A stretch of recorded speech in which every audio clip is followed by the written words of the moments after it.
Baik. Perwarisan harta yang mengikut adat perpatih, Datuk Perpatih Nan Sabatang, dikatakan memihak lebih kepada wanita dan tidak menepati syarat. Apa pandangan Ustaz? Yang dapat warisan hanya wanita saja, lelaki tak mendapatkan warisan. Lelaki bilik pun tak dapat, tidur pun di surau. Ini adalah adat tradisi jahiliyah. Kata siapa? Kata orang yang jahil. Dia tak faham. Tanya dulu baik-baik.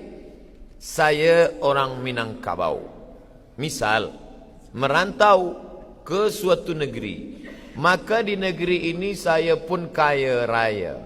Selepas saya kaya raya banyak harta, apakah harta saya hanya untuk anak perempuan saja sehingga anak laki-laki mesti merantau pula ke tempat yang jauh? Ternyata tidak. Ustaz tahu dari mana? Saya tanya sahabat saya, kamu merantau ke Pekanbaru, Riau, dari bumi Minangkabau. Ya. Selepas itu kamu berusaha mencari rezeki, dapat rumah, dapat kereta, dapat tanah. Ya. Bila kamu mati, janganlah kuat-kuat sebut mati. Okey. Bila kamu mati, yang dapat harta kamu anak perempuan sajakah atau anak lelaki? Anak lelaki aku dapat 2 kali bahagian anak perempuan. Oh, kalau begitu kamu Islam. Siapa kata aku tak Islam? Lalu yang menyebut anak perempuan saja yang dapat tu mana? Itu harato tinggi namanya. Harato tinggi itu harato nenek mama yang perempuan. Ibu saya ada harato tinggi, tanah kebun padi. Nanti bila dia meninggal, itu dibagikan pada anak perempuan. Nanti bila meninggal anak perempuan, turun kepada cucu perempuan. Itu semacam harta wasiat. Dia tiada hak milik, hanya hak pakai sahaja. La yurasu, tidak diwariskan. Wala yuba'u, tidak dijual. Wala yuhabu, tidak dihebahkan. Gunanya untuk apa? Menjaga anak perempuan Minangkabau supaya jangan sampai dia susah. Saya bukan nak bezakan dengan suku-suku lain, suku Jawa, suku Sunda, suku Batak. Cubalah tengok perempuan-perempuan Minangkabau. Ada tak dia susah mencari nafkah rezeki sampai pergi merantau jauh? Walaupun ada tapi tak banyak. Sebab apa? Sebab dia di kampung halaman menikah dia dengan lelaki. Kebetulan lelaki ni tak pula baik. Nama Fir'aun. Tak ada bagi nafkah. Di mana dia nak minta? Kalau suku lain dia minta pada saudara dia. Ada saudara lelaki dia. Saudara lelaki baik, bini tak baik. Tapi insya-Allah orang ini tidak akan kelaparan. Kenapa? Ada harato tinggi tadi yang diwarisi dari nenek turun ke anak, turun ke cucu. Itu semacam wakaf keluarga. Itu bukan saya yang bercakap bentuk itu. Buya Hamka pun ada membahaskan tentang harato tinggi ini. Jadi bila ada orang nanti berkata orang Minangkabau itu semua hartanya untuk perempuan, maka kita jelaskan dengan baik, engkau tak faham. Bila dia meninggal, anak lelaki tepat dapat 2 kali bagian, tetap pakai hukum waris. Apa kata pepatah Minangkabau? Adat basandi syarak, syarak basandi kitabullah. Adat ini basandi syarak. Mana yang tak sesuai syarak, dia akan campakkan. Kalau mahulah menghitung berapa ulama Minangkabau yang masyhur, mereka bukan level kampung sahaja. Imam Masjidil Haram meninggal tahun 1916. Tulis dengan baik. Imam Masjidil Haram meninggal tahun 1916.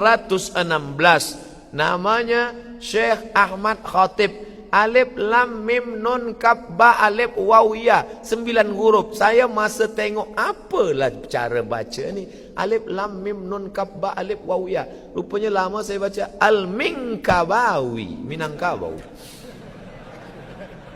Syekh Ahmad Khatib Al-Minkabawi. Nama dia Ahmad Khatib. Merantau. Anak pemuda Minangkabau 2. Kalau tak pandai mengaji, pandai bersilat. Kenapa pandai mengaji? Sebab dia duduk kat surau. Di surau dia bersilat. Lalu kemudian selepas remaja merantau ke Makkah. Nasib baik kalau tuah ada di badan, pasir digenggam menjadi intan.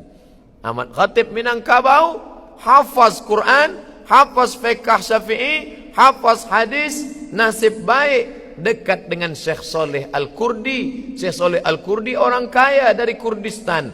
Anak gadis dia pula cantik. Menikah dengan anak Syekh Saleh Al-Kurdi. Selepas itu Syekh Saleh Al-Kurdi dekat dengan penguasa Makkah, Raja Makkah, Syarif waktu itu dibawa ke istana. Syarif jadi imam. Allahu Akbar. Ditakdirkan Allah salah baca Quran. Diluruskan Syekh Ahmad Khatib dari belakang. Diluruskan. Kalau meluruskan bukan kata salah tu imam, bukan macam tu. Bukan senang nak luruskan bacaan orang.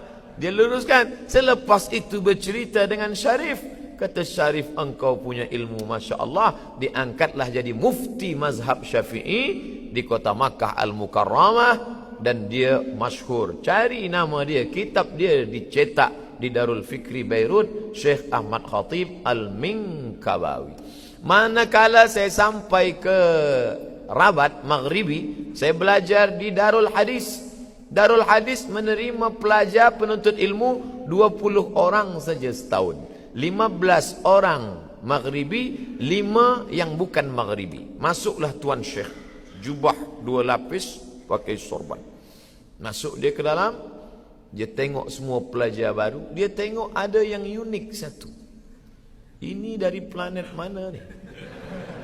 Dia tanya saya, Man anta? Masmuka? Ana Abdul Samad Syekh. Min aina anta? Ana min Indonesia. Hal ta'rif Syekh Yasin Al-Fadani? Al-Fadani, Padang. Hal ta'rif Syekh Yasin Al-Fadani? Kata dia. Saya jawab, araftuhu musnidud dunia. Ahli sanad di dunia ini Syekh Muhammad Yasin Al-Fadani. Meninggal tahun 1990. Jawatan terakhir rektor Darul Ulum Makkah Al-Mukarramah. Semua sanad-sanad ulama pasti dalam nama Yasin Al-Fadani. Syekh Ali Jum'ah Mesir, Mufti Mesir, Syekh Ali Jum'ah. Dari mana dia dapat hadis? Tengok sanad Syekh Ali Jum'ah. Haddatsani Syekhi Syekh Muhammad Yasin Al-Fadani. Sekarang yang masih hidup di Kahira, Syekh Mahmud Said Mamduh menulis 7 juzuk kitab At-Ta'rif bi Awhami man qassama sunan baina sahih wa dhaif. Hadis-hadis yang didhaifkan Syekh Albani, dhaif, dhaif, dhaif, dhaif. Apa kata Syekh Mahmud? Bal sahih. Hadis yang didhaifkan Syekh Albani sahih, 7 juzuk. Tengok sanad hadis dia. Syekh Mahmud Said Mamduh dari siapa? Syekh Muhammad Yasin Al-Fadani. Sebenarnya Syekh Maghribi itu nak angkat derajat saya, supaya orang Maghribi yang ada di kelas tu jangan anggap saya rendah. Ini budak ni memang kurus, hitam, buruk, tapi ada orang dia yang menjadi ahli sanad dunia. Begitu cara dia. Maka saya jelaskan siapa Syekh Muhammad Yasin Al-Fadani, musnidud dunia. Saya baru balik daripada umrah. Masa saya umrah, saya pergi berziarah ke Jeddah, ke rumah seorang mudarris, pensyarah di Ummul Qura. Syarah di Ummul Qura. Namanya Dr. Syekh Abdullah Saleh. Ujung namanya Mangkabu. Saya tanya, apa Mangkabu? Minkabawi. Kenapa tak panjang? Orang Arab Saudi sekarang payah nak sebut Minkabawi.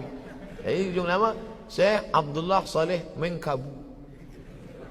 Saya datang ke rumah dia dengan sahabat-sahabat saya. Dia bagi makan, dia bagi minum, dia bagi semua, dia jamu. Dia berasal daripada Sungai Sari di bumi Minangkabau. Jadi jangan kata orang Minangkabau tak faham Islam. Kita tak faham adat istiadat ni, baca balik. Baca.